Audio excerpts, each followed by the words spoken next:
সাদ আস-সুলামি কান্না করা শুরু করলেন, ইয়া রাসূলুল্লাহ, নবীজি আমি 8 মাস হলো ইসলাম ধর্ম গ্রহণ করেছি।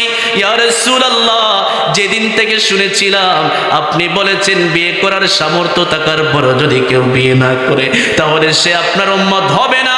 ওগো নবীজি, আমি সাদ আস-সুলামির মনের ভিতরে বড় দুঃখ, আমার ভিতরে বড় কষ্ট।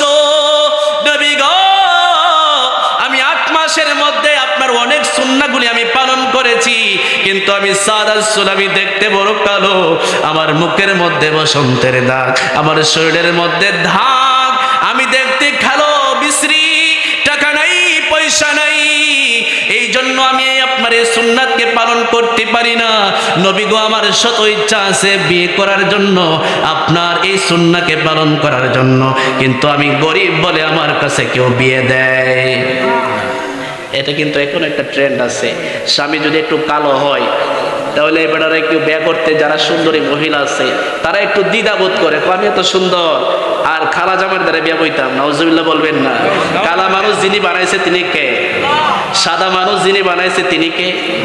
এক আল্লাহর হাতেই তো সৃষ্টি, ঠিক কি না? এক মালিক আমাদেরকে সৃষ্টি করেছেন। এখানে কালো, ধনী, গরিব এটার মধ্যে কি কোনো পার্থক্য আছে? আমার নবী বলেছেন, নবী বলেন আরবের উপরে অনারবদের কোনো শ্রেষ্ঠত্ব নাই, আর অনারবদের উপরে আরবদের কোনো শ্রেষ্ঠত্ব নাই, ধনীর উপরে গরিবের কোনো শ্রেষ্ঠত্ব নাই, ধনীর উপরে গরিবদের কোনো শ্রেষ্ঠত্ব নাই, বরং আমার আল্লাহ তাআলার কাছে ওই ব্যক্তি হলো সবচেয়ে দামি, ওই ব্যক্তি হলো সবচেয়ে শ্রেষ্ঠ যার ভিতরে আমার আল্লাহ তাআলার ভয় বেশি। নবীর সাহাবী বলতে লাগলো, ইয়া রাসূলুল্লাহ, আমি বিয়ে করতে পারি না, আমি কালো হওয়ার কারণে, টাকা পয়সা না থাকার কারণে বিয়ে করতে পারি না।